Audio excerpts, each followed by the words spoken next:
Hi, we're in the next part now, and I'm busy explaining to you my WordPress account and how it works. And I told you guys that ad revenue at Google AdSense, how it works is that people have to click on the actual video in your website.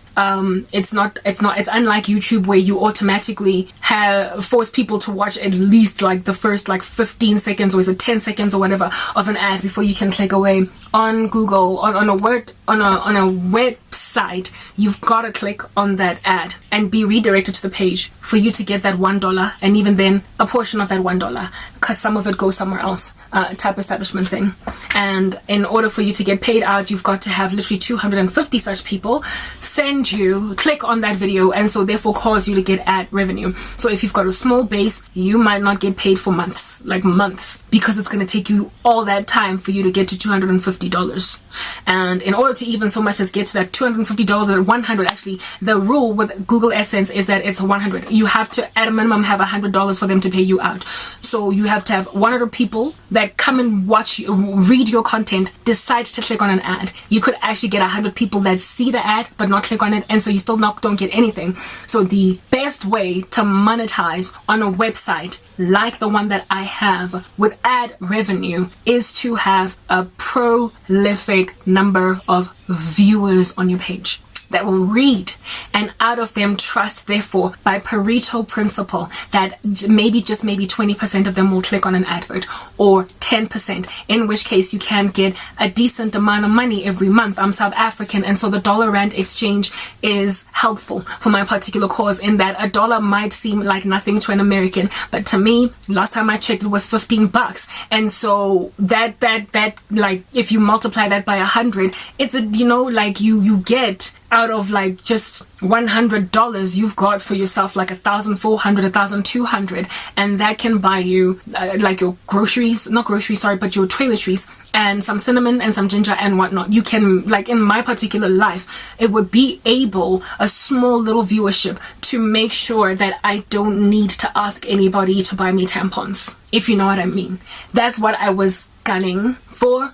I was realistic and rational enough to understand that I'm not going to be able to pay rent or like service an entire car or pay my petrol bill for all month long with just 100 people that are clicking on my ads. In order to pay rent, I would need 5,000 people clicking on my ads. I would need 10,000 people clicking on my ads. So I knew that it was going to be a slow growth trajectory. It was going to take time, but nonetheless, I'm working on it. Like any business owner, you work on building a massive client base. But first, you're going to start with 2 or 3 clients. There's something. At least they're paying. They're giving you moringa powder. But tomorrow, they might actually give you a 1-bedroom apartment. Do you know what I mean? I was realistic enough to know that this might be a 2-year plan to finally move out of my mother's house at literally the age of freaking 40. I knew that it might be that long for me to get there, but at least I was working on getting out of here. But then South Africa kept cutting power, making sure that I can't get my viewers on WordPress so high that I would start first just being able to buy toiletries and then potentially even look into paying off my debt that I had that I stopped being able to pay because I lost a job, following which I might actually be able to apply for a home loan. And so move out, like buy a house and be viable and what have you, because right now I'm just so underestimated. Do you understand, you guys? My phone fell off because it's chilling on a bum of a charger. I apologize for that. I'm so underestimated right now that men look at me as this thing, as like you just throw things at me, like little scraps of things on some, just take it. I mean, you're struggling, so I need my independence again so I can meet a man that is reasonable and rational in the way that he thinks about me. Turns out you gotta help these dudes to see you as a valuable prospect for a wife. And I'm losing my years. I'm sitting around with a geriatric womb. I'm sitting around with just a very underestimated life, and my age just makes them even more crazy. So it doesn't matter that I'm still lookable and all that jazz. So while I still have any kind of semblance of good looks that I'm walking around in, I have got to very quickly get to a place where some dude is not going to underestimate me based on my living conditions, and so make decisions about who I am that are based on my character and the viability of my person as a wife. But my thing about that as well is, if you can't be trusted when I'm poor, what in the world am I going to do with you in a marriage? Those have been my qualms and my challenges with the Lord, right?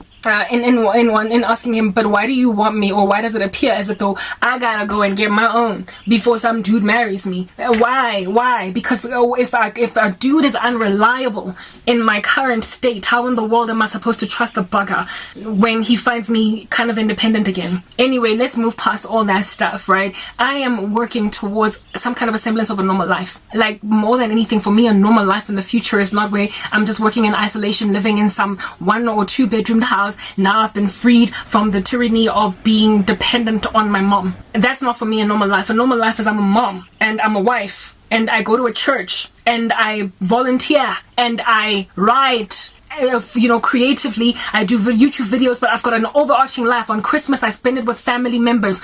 That for me is a normal life. I am literally gunning for that. And there is no way that it appears, there is no way that I'm ever going to get there. At the back of her house in a shack. I am trying to get myself to some kind of a viable position that I might have a viable future, because people have shut me out of such a future as that. I'm trying to get to a place where I don't even need YouTube and I don't need any mainstream social media platform to pontificate me, because I have grown for myself a nice little base on my own website that I have to keep on buying the domain of every year, or I could buy a lifetime domain by just spending a couple more dollars on it. But I first gotta make those dollars. That's my situation. Do you understand? And South Africa has prevented me from starting to grow a base on my YouTube, on my WordPress. And the sad thing is, it's only 1 year's worth of a license that I have. And when it expires, I'm back to that domain where I can't upload videos. I can't do anything special on it. And so I'm back to now relying still on YouTube again. So I've literally got a window of 1 year to make my website viable, to grow it, to get it to a point where people are coming to me, whether or not they're going to YouTube, whether or not they found me on YouTube. But I can't even get started. But what did God do? I can't say that enough. The Lord goes before. Christ does not forsake his disciples. YouTube, this is why you're arrogant. He got my mom to install solar panels in the house, and yet they're yet to come. It's probably going to happen sometime in the middle of Jan or maybe end of January. But the guys are going to rock up, install solar power. And so I'm finally going to be able to type without worrying about time. If I have a 30-pager to do, I will be able to do a 30-pager over 24 hours without sleeping, and then sleep as soon as I'm done putting this down. I am going to be able to write as much as I want without fear of there being a power cut. I begged him, initially, God that is, to get me a laptop. So that, I wanted a MacBook because I wanted to sync my devices. It's not about being bougie. I wanted to be able to sync my Mac computer, my iPhone, alongside my MacBook Pro laptop. But goodness gracious, whether or not you're in South Africa or some other country, Apple devices are hella expensive. Do you understand? And I am not one of those people that would ever trust to purchase a computer secondhand. So I would have to buy it literally from the iStore, brand spanking new. And last time I checked, I was looking at about 20,000 rands.